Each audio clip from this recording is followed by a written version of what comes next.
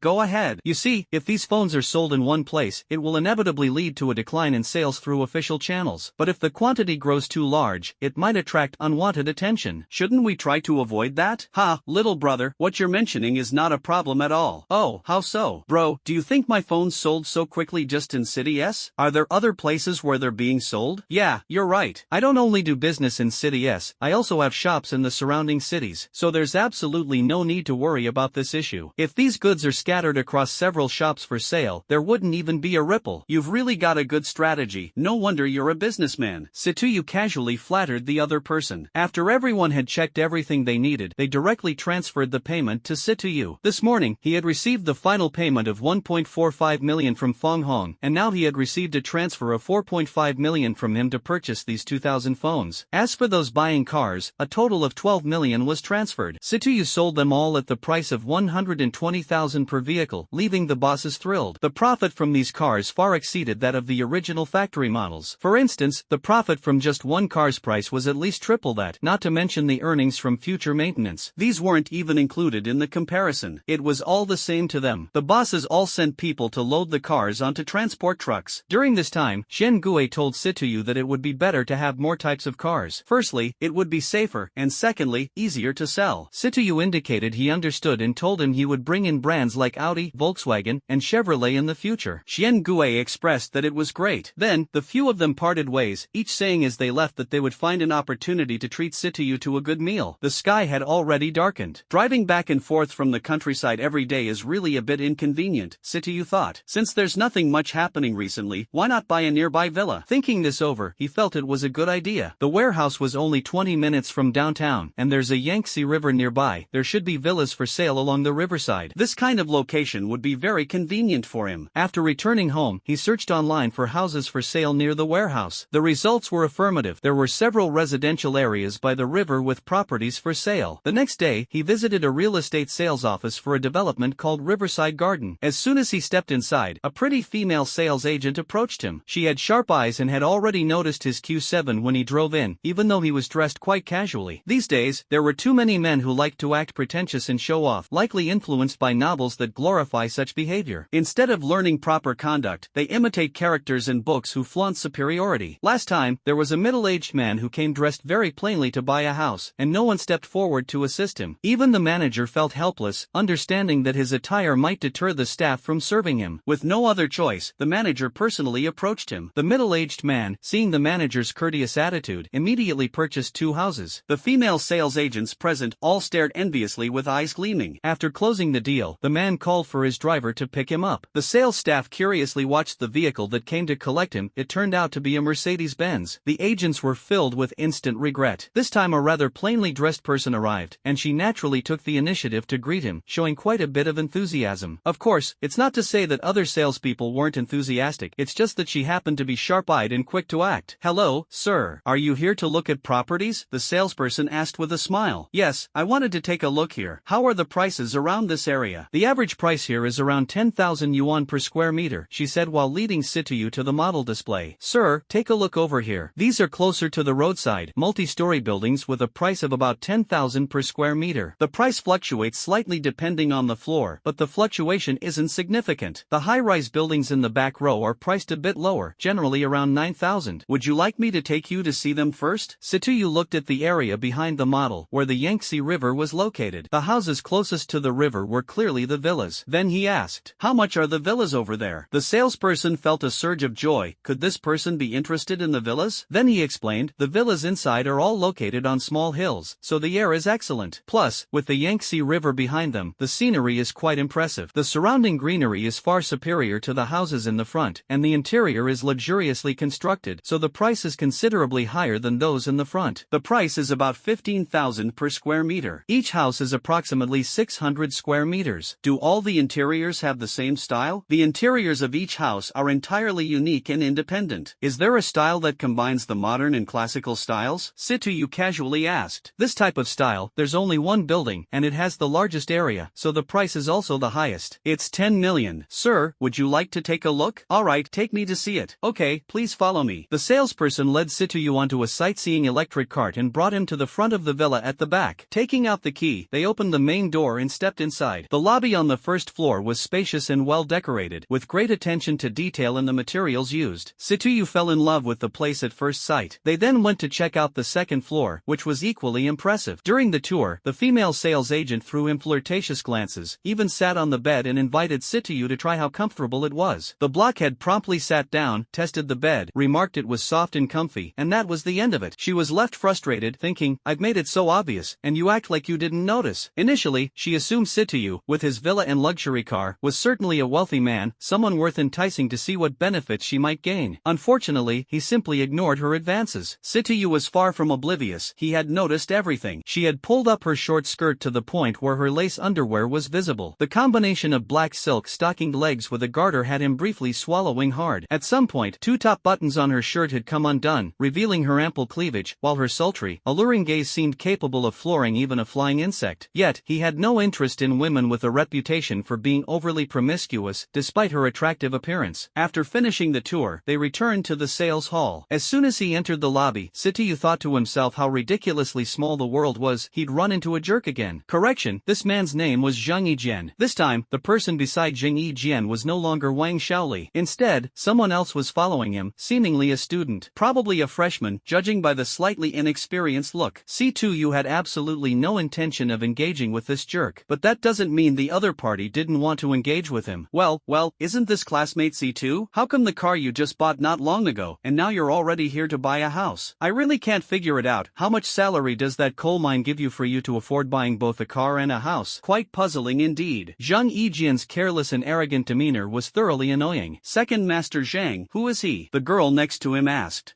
Back then he wanted to play the hero and save the beauty, but ended up saving the wrong person. Instead, he got expelled from school, just a useless bum. The girl nodded. I say, Sitayu, which house are you eyeing over here? I heard the houses in this area aren't cheap. Even a random one would cost as much as 2 of your cars. Can you really afford it? Sitayu was very annoyed. This jerk just wouldn't shut up. He hadn't said a single word, yet the guy kept rambling on like a buzzing fly, talking endlessly. He took out his own bank card and said to the salesperson, that building just now, go swipe the card, full payment. The salesperson, who had been watching the drama unfold, suddenly shook off her nervous mood. Initially, when she'd heard that so-called second young Master Zhang speaking to Sitayu in that way, her heart sank. She thought, could this guy just be here to mess with me? But unexpectedly, without saying much, he straightforwardly swiped the card to buy the property, showing no hesitation whatsoever. It was entirely different from what the other party had said about him. Her heart finally settled down quite a bit. She took the card and went to handle the formalities. This transaction would mean a significant commission. Surely, it'd be enough for her to get a new handbag, though it was still a bit of a pity she hadn't managed to snag this guy. Zhang Yijian watched as Sitayu decisively swiped the card to buy the property, completely ignoring his words. The way he acted like Zhang didn't exist made him even angrier. For some reason, this kid always infuriated him whenever he saw him. He couldn't quite explain where the animosity came from, but clearly, it showed just how petty Zhang Yijian truly was. While fuming, Zhang Yijian suddenly recalled an old incident that would surely enrage that bastard Sitayu. Though bringing up the matter could cause him a bit of trouble, with the Zhang family's influence in S-City, who would dare to challenge them. Sitayu, I have something interesting in my email to tell you. I wonder if you're interested. He continued to ignore him, letting this rich second generation do as he pleased. After all, he was just a spoiled child. As for being sent to the black coal mine, he had moved on from that. If it weren't for ending up there, he wouldn't have met Kiliana, even though this little girl could be quite a handful. But at least her cuteness was off the charts. Moreover, he had recently managed to completely shut down that black coal mine. His attitude towards this rascal was basically like looking at a stranger. Zhang Yijian noticed the other party completely ignoring him but didn't care anymore. He directly said, I heard your grandfather was crushed to death by someone? Is that true? C2U's pupils constricted as he stared coldly at the opponent. Zhang Yijian continued speaking to himself. Speaking of which, it's quite a coincidence. During those days, I heard from my family that my brother also killed an old man in the same way during that time. It couldn't possibly be such a coincidence, right? Zhang Yijian sounded quite smug. Of course, he knew who the deceased was. Their family had already investigated afterward, and precisely because the person was just an ordinary man with no status, the matter was easily resolved. C2U's eyes were almost burning with rage. His bones creaked as he clenched his fists, completely on the verge of exploding. Thinking about his grandfather, who picked him up from the wilderness and raised him with countless hardships, enduring everything to ensure he could attend school, even resorting to scavenging for trash to save money. Yet, before he had the chance to repay his grandfather, the old man was cruelly murdered. His killers even repeatedly ran him over. The despicable Zhang family, worse than beasts, you have no place in this world anymore. Sitayu relaxed his tightly clenched fists, took a deep breath, and a glint of cold light flashed in his eyes. In an instant, he struck out, delivering a resounding slap across Zhang Yijian's face, sending him flying. While Zhang Yijian was still mid-air, Sitayu charged forward and delivered another sharp backhand slap to the opposite side of his face. Zhang Yijian was brutally hurled to the ground mid-air, the impact of the first slap completely neutralized by the power of the second. The magnitude of the force behind these two slaps was evident. Zhang Yijian, left with only 4 teeth, 2 front teeth from the upper and lower rows, had his face swollen to an enormous size resembling a pig's head. Combined with the appearance of his remaining teeth, he bore a comical resemblance to a human-sized beaver. When Zhang Yijian fell to the ground, he had already fainted from sheer bliss. Sitayu, still not satisfied, stomped directly between the man's legs, producing a faint sound resembling a cracked egg. The unconscious Zhang Yijian let out a miserable scream and woke up from the pain, clutching his groin with both hands, rolling repeatedly on the ground. The surrounding guests and sales staff were so frightened by the scene that they dared not move a muscle, fearing they might get caught in the crossfire. The district card salesperson, now filled with regret, had just planned to reel in his sugar daddy. Little did she know that this guy was far from one, he was clearly a lunatic. Holding the contract and keys in her trembling hands, the clinking of the keys was audible and strikingly distinct in the spacious hall filled only with screams. Sitayu glanced at the female salesperson, and the woman shuddered in fear, almost losing control. He withdrew his imposing aura, smiled slightly, and walked over. The girl was so frightened that she took 2 steps back. Sorry, I scared you. Are all the procedures completed? Situyu said with a smile. The female salesperson finally breathed a sigh of relief and said, everything is done. Here are the contract and the keys. Welcome to your new home. Taking the contract and keys from the other party, Situyu walked over to Zhang Yijian and said to the girl, go tell the Zhang family that the grudge from 2 years ago about the old man being crushed to death will soon be settled. Tell them to wash their necks clean and wait. With those words, he left the sales office. Hearing this, the girl quickly took out Zhang Yijian's phone, dialed his family's number, and explained his current miserable situation. The person on the other end of the call flew into a rage and told the girl to immediately call an ambulance. They said they would go to the hospital right away to find him. Soon, the ambulance arrived on the scene. Zhang Yijian was carefully lifted onto a stretcher, and a dose of anesthetic was administered to prevent him from dying of pain before reaching the hospital. At the hospital, the light in the operating room was still on. Outside the surgery room, an old man with a face full of malice was sitting there, surrounded by some family members who dared not say a word. This old man was Zhang Yi, the patriarch of the Zhang family. He had single-handedly built the Zhang family as it existed today. Ruthless and vicious, despite having Yi, meaning justice, in his name, he was far from righteous, not even kind to his own family. The only exception was his 2 grandsons. Who can tell me what's going on? Zhang Yi shouted angrily. A middle-aged man replied, I heard from the girl by Yi Jian's side that the other person's name is Situyu, an orphan. When that kid left, he even said something about revenge for the old man who was crushed 2 years ago. He told us to wash our necks clean and wait. This man was Zhang Yijian's father, Zhang Bo.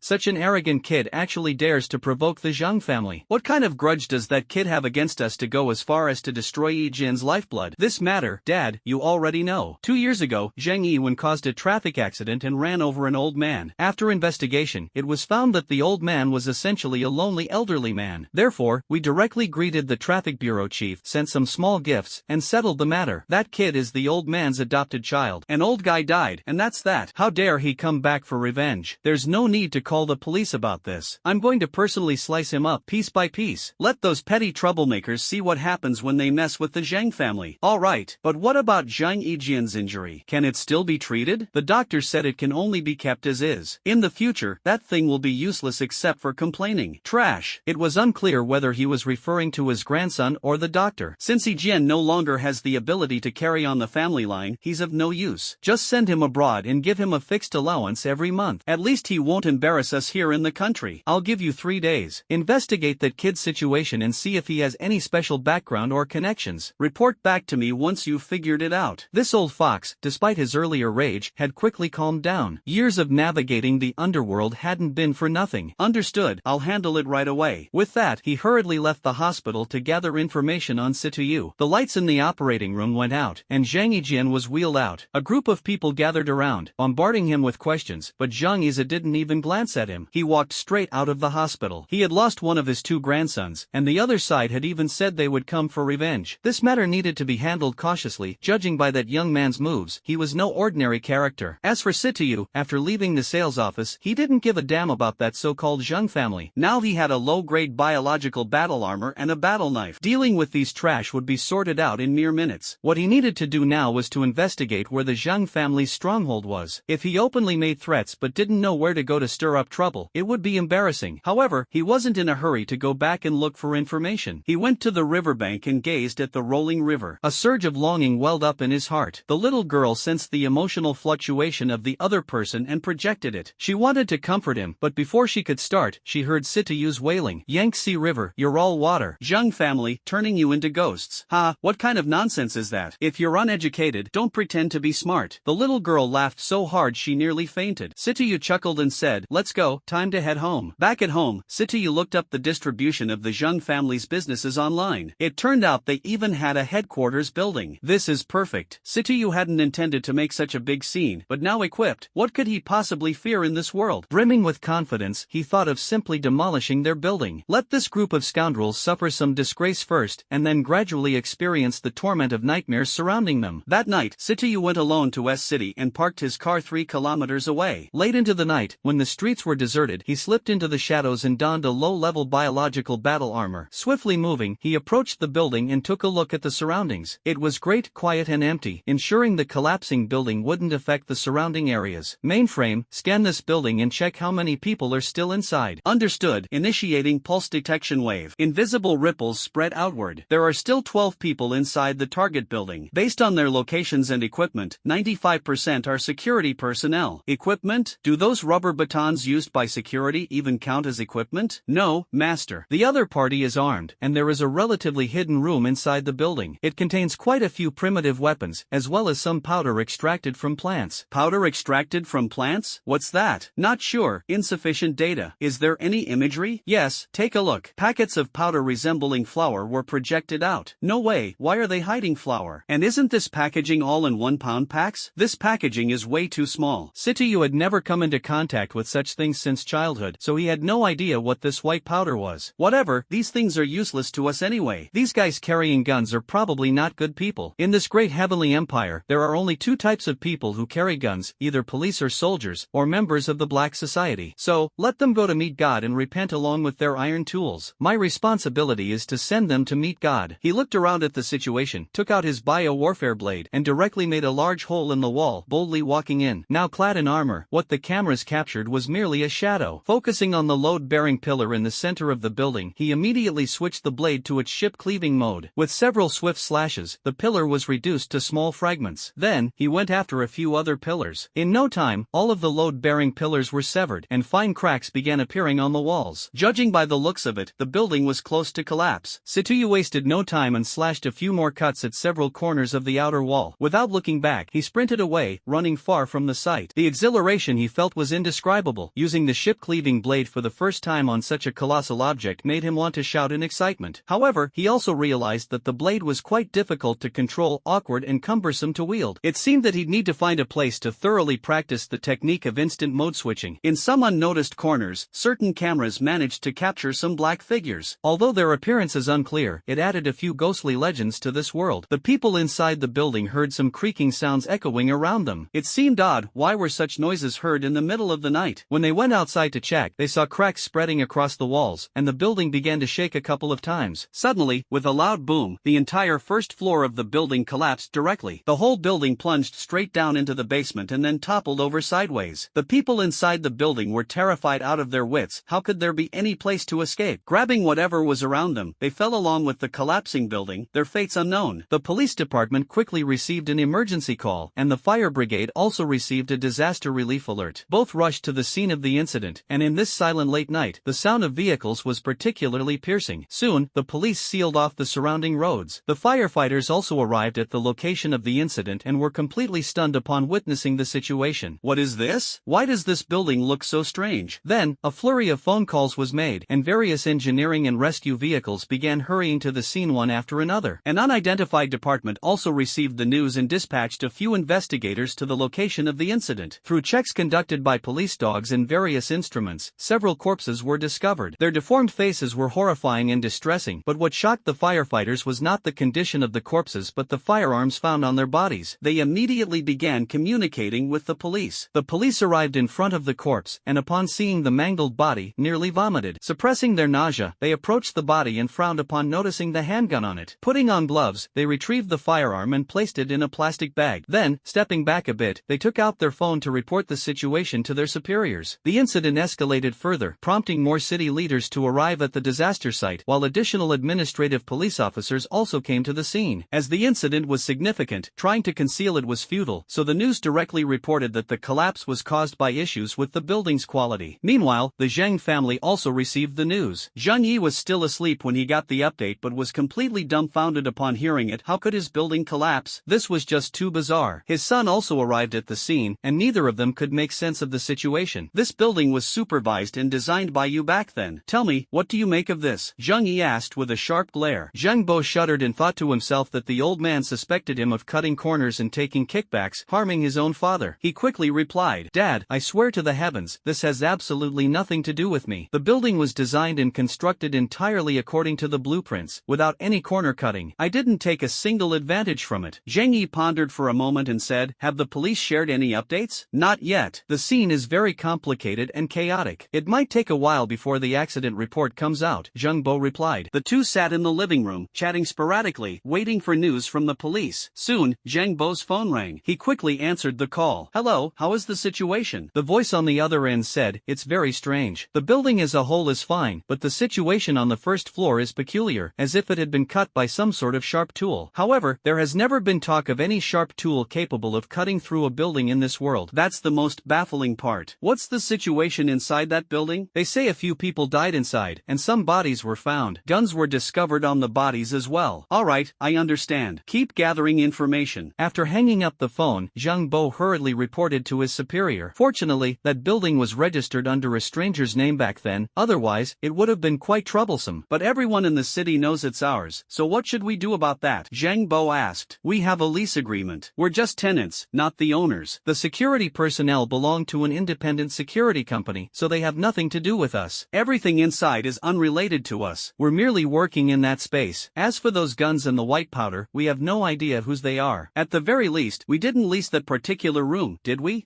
It seems like someone is trying to target our Zhang family. Today, Yi Jian had an accident, and then the building collapsed at night. There's something strange about this. It's as if they're connected, but also not, Zhang Bo said. You think that kid took a giant kitchen knife and chopped our building down? Fool. Although he didn't say it entirely right, he was close enough. Zhang Bo was somewhat speechless. It was indeed unlikely. Fortunately, the building was insured, so they could simply construct a new one. Then I'll handle the cleanup. I'll make sure to clear up the situation over there without leaving any suspicious traces. Go. Make it clean. Handle what needs to be handled. Alright. After saying that, Zhang Bo walked out. At this moment, some mysterious figures at the scene were observing the collapsed building with grave expressions. Nearby, a rookie was taking photos everywhere with a camera. Report, sir. Police dogs have found a large quantity of white powder and firearms inside the building, a policeman reported. You can handle this. We are not responsible for these. Yes. After speaking, he withdrew and went to do his work. How are the photos coming along? One of the mysterious figures asked. They're all set. These cuts are so sharp. Alright, enough talking, let's head back. Take these to the higher-ups for review. Also, make copies of all surveillance within a 10-kilometer radius. Later, get a report from the police and see if there's any connection. After speaking, he left first. Situyu was feeling rather smug now, absolutely thrilled, swinging the big knife with sheer joy. A little girl popped out and snorted. Don't you feel awkward swinging a knife like that? Well, it does seem a little awkward, he replied, still caught up in excitement, his mind not yet processing fully. You lowly creature. Just look at yourself. How dare you say that? Even a pig butcher can handle a blade better than you. Kalina was furious. Even if it's just a lowly creature's sword, you shouldn't wield it like this. After berating the little girl harshly, she finally calmed down. Although I'm not very skilled, you don't have to scold me like that, right? You reptile, go find a place and practice swinging the blade 100 million times right now. What? 100 million times? Are you trying to kill me? Not going? Hee hee. Alright. The little girl smiled with sinister delight. In the time that followed, Situyu received a new package for free. The scene was too surreal to be watched directly. After experiencing it, Situyu completely surrendered. That sharp sensation was truly unbearable for a human. The little girl didn't really give him much trouble. She just amplified the catalytic effect tenfold, making his body unable to bear it. But for Situyu, this was nothing short of inhuman torment. Alright, since you agreed, I'll reluctantly let you return to the 1 billion times package. We'll keep it simple. One egg, with a piece of wood placed behind it. You'll stand 6 or 7 units away from the egg and chop it for me. You're only allowed to cut the egg. You must not break the wood behind it. This is the first stage. Later, damn, isn't this harder than 1 billion times? You idiot. Didn't I already tell you to switch modes instantly? What's in that head of yours? You little liar, you're lying. How could the switching speed be that fast?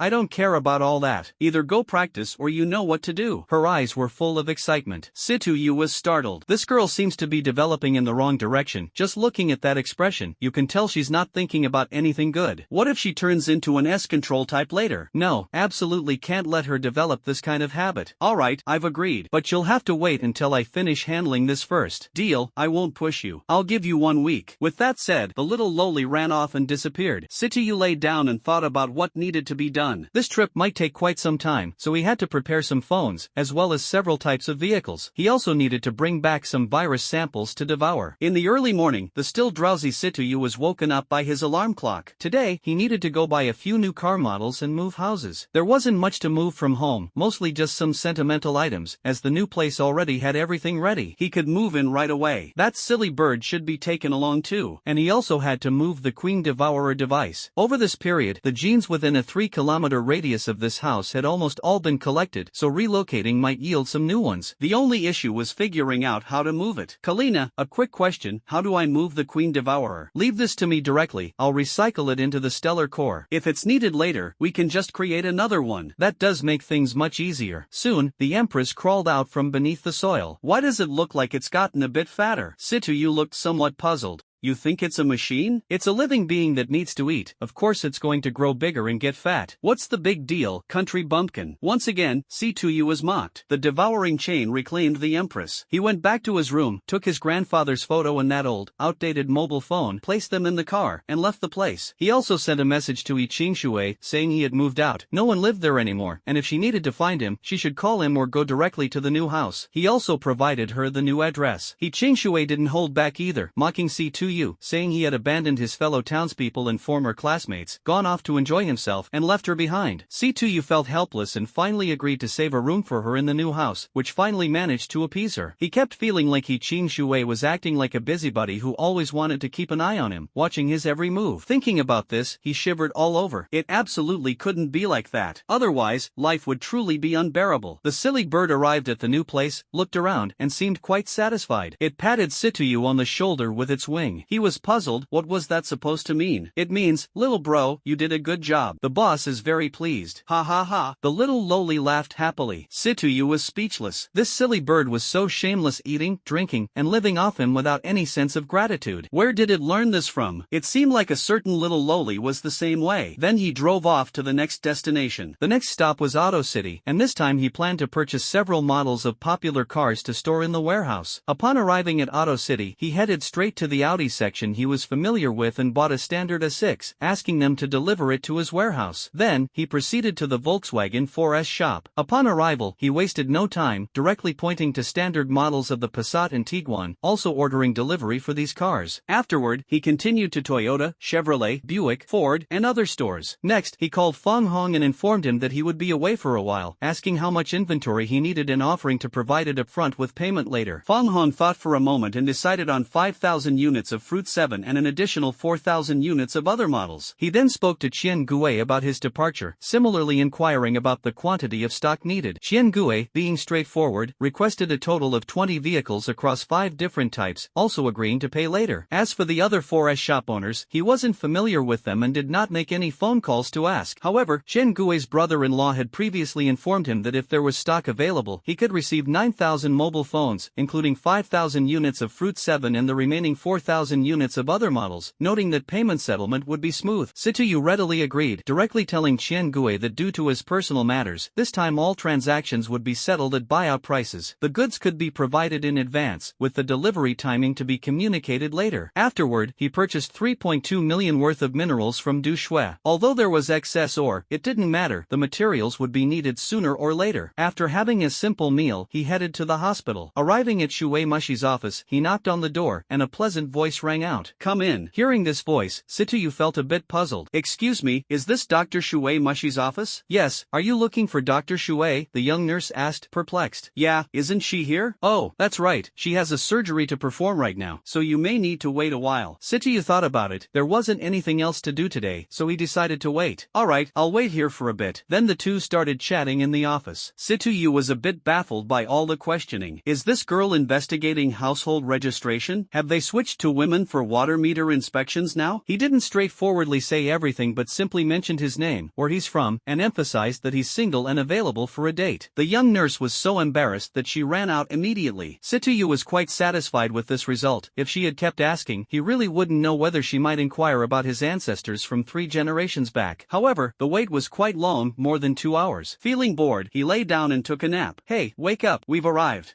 Arrived? Which station? Situyu was still a bit groggy. He looked around and realized he had been teased. Then he glanced at the person beside him. Dr. Shui, what a coincidence. Why are you here? He still wasn't fully awake and was talking nonsense. Shui Mushi was speechless. What kind of person was this? She felt like a guest in her own office. Are you awake now? Go wash your face first. The sink is over there. Situyu washed his face and finally felt refreshed. Heh, Dr. Shui, you're done with your work? Huh? Come, have a seat. Situyu said awkwardly, looking at Shui Mushi standing over there. Shui Mushi smiled faintly politely, sat down in her office chair, and looked at Sitoyu as she said, "You ran away so quickly last time, without even getting my permission before you fled. Fine, I let that slide. But you actually have the nerve to come back here to court death. Heh, what should I call you? A reckless fool? Speak up, how do you want to die?" Shuei Moshi's face darkened as she spoke viciously. "Well, let's talk this over calmly. You've just had surgery, so you must be worn out, right? Let me give you a shoulder massage." As he finished speaking, he walked over, trying to rub her shoulders. Shoo, stay over there. Tell me, what's the purpose of your visit this time? Reaching out without cause usually means trouble. I need your help with something. I'm not sure if you'll agree. What is it? Speak clearly, don't beat around the bush. This woman is quite straightforward. I want you to get me some cold virus. Is that possible? Shuei Mushi looked at him oddly and said, "Are you planning to create a biochemical virus? I didn't expect you to have such potential. I really underestimated you." "Geez, big sis, stop teasing me. Do you think someone like me, who didn't even graduate from high school, can handle such a potential-filled job?" Sitoyu said embarrassedly. "What do you want to do then?" "I just want to study their living environment." "Yes, their living environment." Shuei Mushi's face was filled with disbelief. "Who are you trying to fool?" But she didn't pay much attention to it. "It's just a small cold virus anyway. Could he really use it to do something bad? Fine, I'll agree to this. But you have to treat me to a meal, and it has to be a feast." "No problem, I guarantee you'll be satisfied," Sitoyu said, patting his chest. "But there's still one more thing I need to trouble you with." "What else?" Shuei Mushi said wearily. Sitoyu noticed her fatigue and decided to get straight to the point without beating around the bush. "I still need some samples of cancer cells. Try to keep them as active as possible." Shuei Mushi was a bit confused. "Why do you need these cancer cells? Could this thing be used to harm people? What exactly do you need these for?" "I can't tell you for now, but I can give you a promise. This thing is absolutely not for harming people, and it will be greatly beneficial to you in the future," Sitoyu said solemnly. Looking at Sitoyu's serious expression, Shuei Mushi nodded. "In the hospital, these things are not hard to obtain. When the time comes, just freeze them." "When do you need it?" "I can't confirm that yet. Probably in about 1 or 2 months. If you get it early, send me a text. I'll come and pick it up as soon as I can. Give me your phone number." After recording Sitoyu's number, she waved her hand, signaling for him to get lost. Sitoyu left the hospital quietly and no longer disturbed her. There wasn't much else to do afterward, so he went home to browse the internet for information. In the end, he decided to journey far away to the tropical rainforest in Zhishuangbana, Yunnan. There were plenty of trees there, enough for the secrecy and materials he needed. Why not choose the northern forests instead? The reason was simple, he was afraid of the cold. About a week later, Sitoyu went to the warehouse to turn those ores into usable goods, then he made a phone call to have them come pick up the shipment. He was too lazy to wait around there himself, so he let them handle it. He didn't care much about these things. However, for Qian Gui and the others, this brother's actions were incredibly bold. What a good friend, trusting them like this. The next day, he carried his luggage, a simple single shoulder bag. That was all he had. Then he drove to the airport in SH City, picked up his boarding pass, and waited in the departure lounge. To be honest, it was quite refreshing to see such a big airplane outside for the first time. Besides, there were plenty of beautiful women in the airport. He couldn't help but swallow hard while looking at them. It wasn't long before his flight began boarding. "Hello, sir, may I see your boarding pass, please?" The flight attendant's voice was very pleasant, and her appearance was indescribably stunning, with an invisible allure surrounding her. Sitoyu had recently seen quite a few beautiful women and had become quite composed. Although he was impressed by the other party, he didn't lose his composure. He took out his boarding pass and showed it to her. "Sir, your seat is in first class. Please follow me this way." Following her instructions, Sitoyu found his seat, stowed his luggage, and sat down. Looking around, he saw some novel things, but after a while, they didn't seem that interesting. Soon, the plane took off, heading to KM City. "Good morning, ladies and gentlemen. All the crew members of this flight welcome you aboard." Then came a long string of announcements, some relevant, some not. Sitoyu flipped through the magazines around him, but there wasn't much of interest, mostly advertisements. Although he wasn't short of money now, he still wouldn't buy these things. The plane quickly entered the stratosphere. The flight attendants also began their work. "Hello, sir, may I help you with anything?" That enchanting female voice again. Sitoyu raised his head and looked at the other person. He asked, "What drinks do you have?" "For alcohol, we have vodka, Maotai, Wolyunye, red wine, beer. For non-alcoholic drinks, we have Sprite, Coke, soda water, lemonade, and mineral water." Sitoyu thought for a moment and said calmly, "Just lemonade." "All right." Then poured a glass for Sitoyu. "Sir, please enjoy."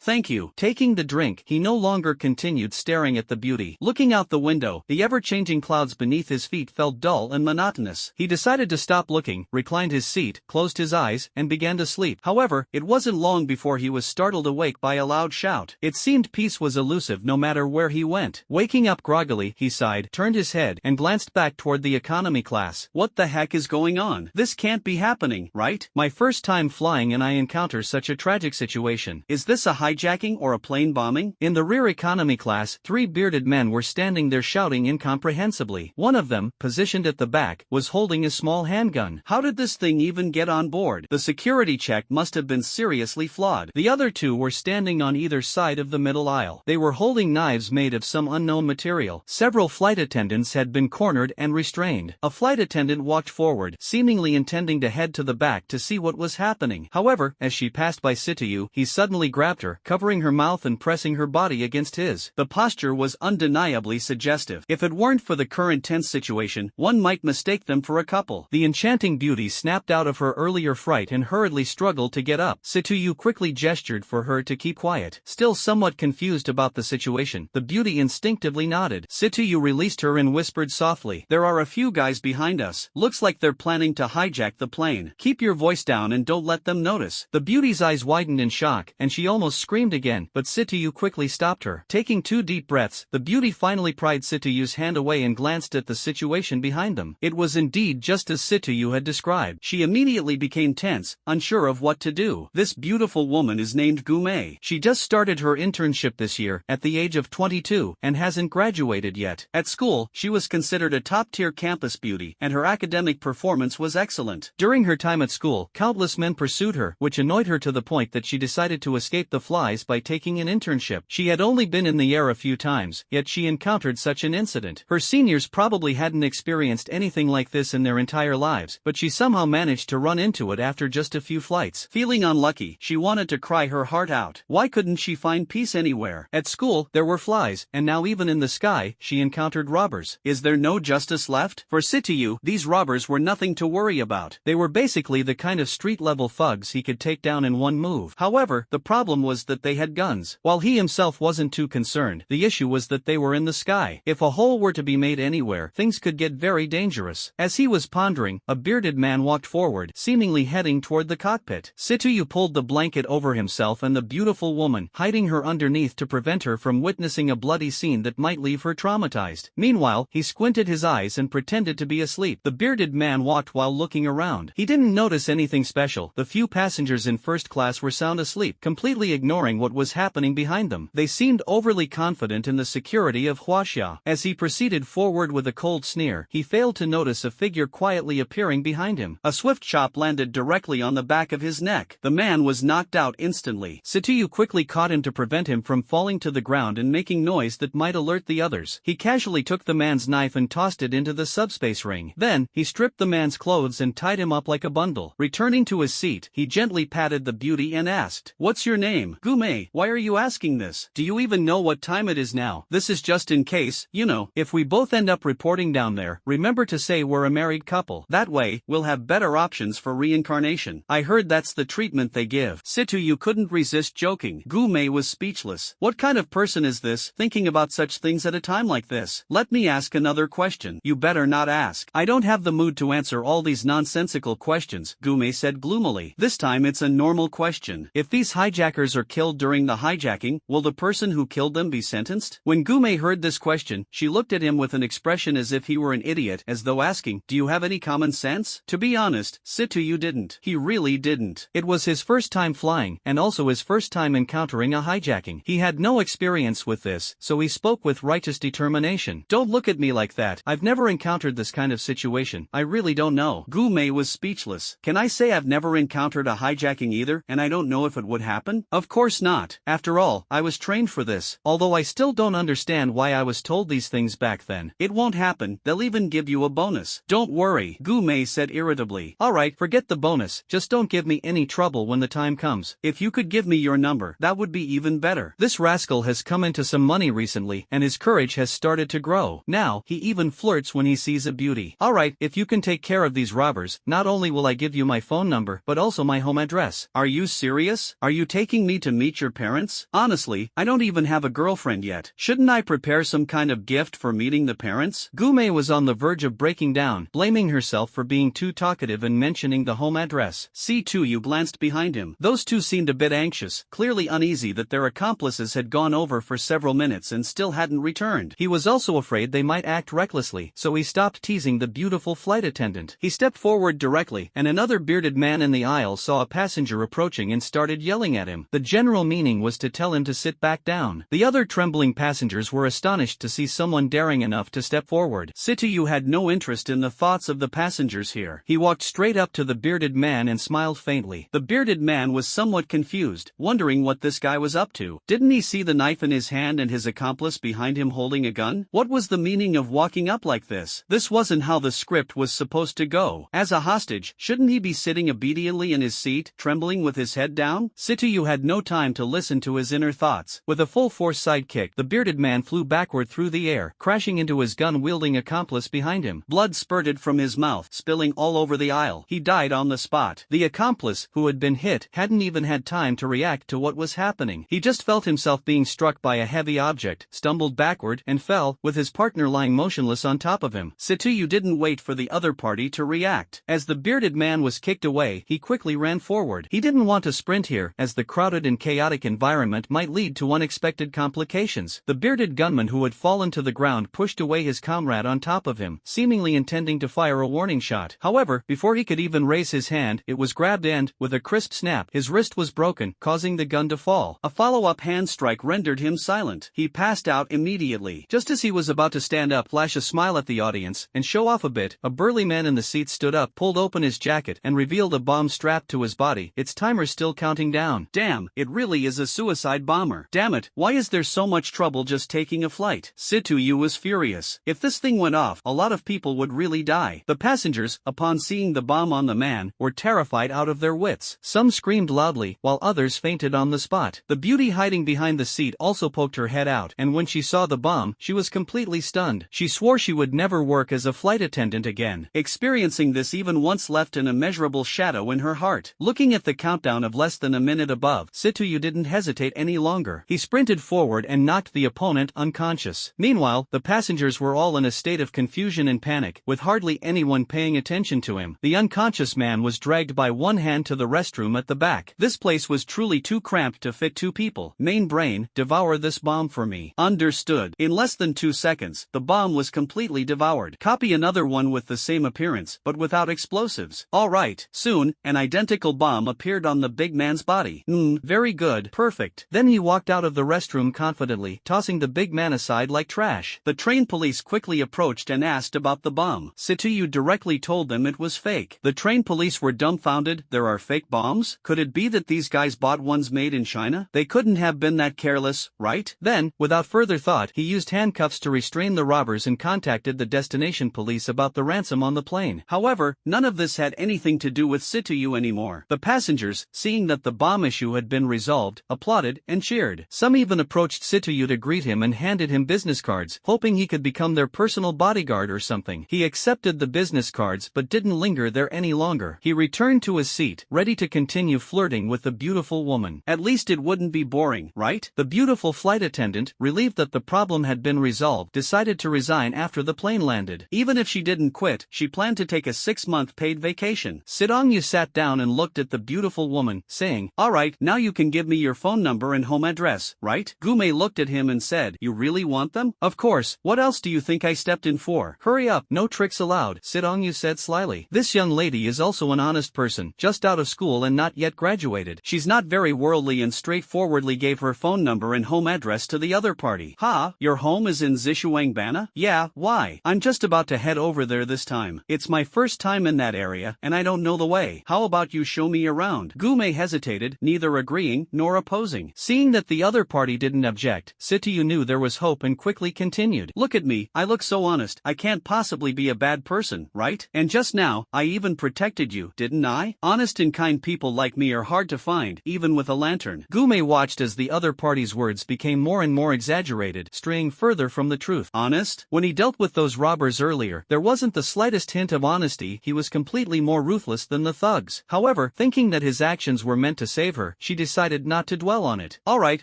I'll take you to Zishuangbana, but I won't be responsible for the rest of the journey. That's more than enough. Thank you, beautiful lady. Call me Gume, don't call me beautiful lady. Hearing that word gives me a headache. She had been annoyed by this at school. Those pests always addressed her like that. Did she not have a name of her own? The plane quickly landed at KM Airport, and as he had anticipated, a large group of armed police was already standing by in full readiness. Once the plane came to a complete stop, the captain's voice came through. "Ladies and gentlemen, due to special circumstances encountered on this flight, please remain seated and do not leave your seats. Thank you for your cooperation." The passengers, who had already been through this ordeal, immediately erupted in anger. "Damn it, isn't dealing with a hijacking bad enough? Now we've arrived and you still won't let us disembark? Are you out of your mind?" The passengers were visibly furious. This was only natural. Who could possibly be in a good mood after experiencing something like this? The flight attendants were still relatively calm at this moment and quickly stepped forward to reassure the passengers. However, the passengers were not appeased and continued clamoring to get off the plane. Soon, the cabin door was opened and rows of armed police lined both sides of the aisle. Each of them had an expressionless face, holding firearms, ready for action. Several hijackers and a corpse were taken off the plane. From start to finish, no one knew who these people were, and no one could understand what they were saying. Judging by their appearance, they were likely from the western region of China. However, anyone daring to commit such acts domestically was most likely an East Turkestan separatist. Afterward, a figure resembling an officer boarded the plane. "Considering the situation you've encountered, I won't waste time with unnecessary words. I now need to inspect everyone's luggage to ensure no one has slipped through the net," the person said with a stern expression. The passengers, seeing that the newcomers were armed police officers, dared not make any more noise. The armed police quickly opened the luggage compartments on the plane one by one and began a thorough inspection. The inspection results came out quickly, confirming that there were no other terrorists overlooked. The officer, after receiving reports from his subordinates, nodded. He then inquired with the air marshal and, after obtaining information about the person who subdued the terrorist, walked over to Situyu's seat. Situyu had not paid any attention to the police since the beginning, as he was engrossed in chatting with Gumei. Situyu found this woman very peculiar. Although her words and actions did not deliberately attempt to charm others, she seemed to naturally possess an alluring quality, making her quite unique. "Oh, I forgot to mention earlier, after we get off the plane, I might need to report to the company. Originally, I was supposed to rest directly after landing, but given today's incident, I don't think the company will let us go straight home. I might have to stay for a day or two. If you're not in a hurry, you can wait for me. Of course, if you are in a rush, just pretend I didn't say anything and go ahead on your own," Gumei said slyly, still trying to use this excuse to brush things off. Situyu was in no hurry and treated it as a vacation. He lazily said, "I don't have much to do, so I'm not in a rush. Having a beautiful woman like you for company is definitely more interesting than traveling alone." Gumei was left speechless. The officer came over to Situyu and said coldly, "So, you're the one who subdued the terrorist, right? Hello, you can call me Director Zhang." His tone was full of arrogance, as if someone owed him millions. "Oh, and then?" Director Zhang was speechless. "I came over so proactively to talk to you, and all you say is and then? And then your sister." Of course, he couldn't say that. "First of all, I want to thank you for subduing the terrorists. Then I want to ask, why do you have such high combat skills?" "Do I have to answer? Is this considered an interrogation? Or are you saying my actions count as a crime?" Situyu asked irritably. Director Zhang replied awkwardly, "This is not an interrogation, just personal curiosity. Besides, this is not a crime. We are very grateful to you. If it weren't for your intervention, this plane would most likely have been doomed, causing a very negative international impact on the country. So we will also present you with a banner as a token of our gratitude." "Damn, I'm just facing a broken flag, how sincere." Situyu muttered to himself. "Forget it, I don't care about these things. If there's nothing else, let us get off the plane quickly and stop dawdling here. I don't want to answer questions about combat effectiveness either." Director Zhang was fuming inside, almost to the point of internal injury. "Alright then, I'll take my leave." With that, he walked straight off the plane. The armed police followed him off the plane. Then the flight attendant came out and said, "Dear passengers, please leave your seats in an orderly manner, take your luggage, and disembark the plane. We sincerely apologize for this incident. Of course, our company has already prepared a compensation plan. Please proceed directly to our company for contact after disembarking. Thank you." The passengers hurriedly grabbed their luggage and left the ill-fated plane. They didn't want to stay here for even a second longer. The flight attendant stood in the aisle, nodding and saying goodbye to each passenger. Situyu was in no rush. He waited until the crowd had dispersed before saying to Gumei, "Let's go together." "Okay, I'll go get the luggage. Wait for me for a bit." After saying that, he went to get his luggage. A nearby flight attendant walked over with a smile and said, "So impressive." When this beauty first joined the company, she caught the attention of many, but no one has managed to win her over. "You really got your money's worth on this flight." Situyu rolled his eyes at her and said, "You call this worth it? This kind of mess, I never want to experience it again in my life. If something really happened, even if there were beauties on board, I wouldn't dare to get on a plane again. So, what kind of compensation is your company offering this time?" "All mysterious and unclear." The flight attendant chuckled and shrugged, indicating that she didn't didn't know either. Sitoyu didn't care and had no interest in any of these so-called compensations. Soon, Gume arrived, and he picked up his small backpack and followed her off the plane. Behind them, the flight attendant whispered softly, "Another good cabbage has been snatched by a pig, and this time it's a wild boar with extraordinary combat power." Sitoyu had excellent hearing and caught the muttered comment, stumbling slightly and almost bursting into laughter. Gume gave him a puzzled look, then glanced at the ground. No stones there. How could he trip on flat ground? It seems like there's nothing much happening in the next day or two. Where would be a good place to wander around? Maybe it's better to ask this local person. Gume, let me ask you a question. Is there anything fun to do around here in KM? I don't have much going on these days, so I thought I'd just wander around here. Seeing that the other person was serious, Gume realized she couldn't escape this time. She stopped hesitating and said directly, "Fun things? There are, but did you bring enough money? Fun things require a lot of money? What exactly are they?" Situyu's interest was piqued. "This place is very close to Myeondiao, so there are also many raw jade stones for sale here. Got it?" Gume smiled mischievously, clearly intending to get back at Situyu for pestering her. "So it's about gambling on stones, interesting. Where is it?" Gume curiously sized up the other person, feeling a bit sorry for them. Their attire was ordinary, but since they were flying first class, they were probably wealthy. She then said, "Raw Stone City. You can just take a taxi there. The drivers all know the place. How do I contact you in those 2 days?" "I'll call you after I'm done with the company matters," Gume said with a calm expression, though she was secretly thinking about possibly running away when the time came. This guy was really clingy. "You won't just leave me behind and go off on your own, will you?" Expressing her thoughts to Situyu, Gume felt a little nervous, but she didn't show it. She continued, "Didn't I give you my home address? If I run away, you can just come to my house to find me." Situyu thought that made sense. After all, you can run away as a monk, but not the temple. Or rather, in this case, it should be, you can run away as a nun, but not move the nunnery. "Alright, then I'll wait for your call. I'll head over and hang out for now. Bye." Waving to hail a taxi, he got in and left. Gume let out a sigh of relief. Finally, she had gotten rid of him. If this guy knew I was planning to run off alone, who knows if he'd be hopping mad, hee. With that, she headed toward the company car to report in at work. Arriving at the company, the captain and the flight attendants were almost all present. Meanwhile, a group of leaders sat in the main seat and on both sides. Before long, everyone had arrived. "Alright, everyone should be here. This meeting is mainly about the recent terrorist attack. First of all, the airport's responsibility in this matter is undeniable. Your performance this time was barely acceptable, especially you, Gume. Although you're new here, we've reviewed the footage, and your performance was very impressive. Your overall qualities are excellent, and you have great potential." This supervisor had taken a liking to Gume when she first joined, and had long wanted to exploit her as a mistress. But this girl wasn't playing along. She could have had a high-benefit job without the hardship of flying, but she didn't take the bait. Since she wasn't cooperating, he decided to properly train her. First, let her work as a flight attendant for a while to temper her personality. It would make future training easier. He then continued, "Although this incident wasn't initiated by us, it has caused significant negative impact on our company. After discussions with the headquarters, the final decision is as follows. The flight attendants on this flight will be granted 2 months of paid leave. The captain as well." The flight attendants below the stage were delighted, their faces brimming with smiles. "However, considering that you might all be somewhat psychologically affected, a professional counselor will come shortly to provide psychological guidance. This is mandatory, and no exceptions are allowed. It's just 2 days, not too long." The flight attendants still looked somewhat uneasy. Wasn't this treating them like they were mentally unstable? But fortunately, it was only 2 days. For the sake of the paid leave, they decided to endure it. Next is regarding the passengers. For the passengers who were frightened during this incident, our decision is to offer each of them 1 free flight. As long as it's a route operated by our company, it doesn't matter where. And as for the passenger who saved the plane, he lowered his head and glanced at the report. "This gentleman named Situyu, grant him lifetime free access. He saved our company's reputation, the plane, and all of you. He is our top VIP. Alright, I won't say much more. You should go for psychological counseling first." Meeting adjourned. Then, everyone gradually left the meeting room. Situyu sat in a taxi, looking at the scenery along the road in KM City. After about half an hour, he arrived at the Raw Stone City. This place is quite large, but the decor is average. Inside, it feels somewhat like a marketplace, with individual stalls displaying their respective stones. Not far away, there are several cutting machines slicing stones, making the scene a bit noisy. Warning, passive detection of a small amount of high-energy material. The main brain issued an alert. Situyu hadn't had time to ask any questions when the little girl started shouting in his mind. Wow,